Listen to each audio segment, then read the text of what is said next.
I think what we need to understand, especially when it comes to as Christians, is our purpose versus our calling, right? And our purpose as Christians is to prove that God is just, sovereign, good, all of the things, but also it's to spread the gospel and make more disciples.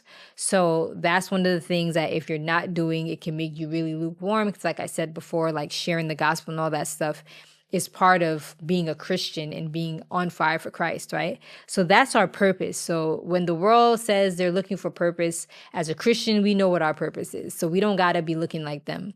We know what our purpose is. It's to prove God is who he says he is, and what his word says he is, by our life and the glorification that comes from that.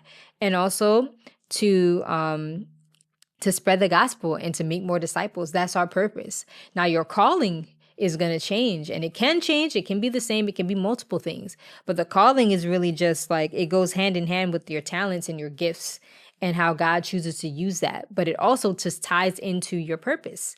So a lot of the times, like you can be really good at music and all the things, and that just ties into your purpose of, again, to spread the gospel, to prove God is who he is, to glorify God. And so just understanding that difference between purpose versus calling is so important. And don't be searching for a purpose as a believer when you already know this is what your purpose is.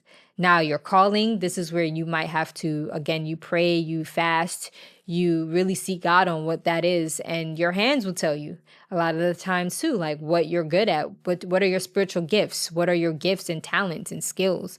Like those are things that you can take to God, and you both can walk that through and walk that out. But like I said, like that's your purpose versus your calling.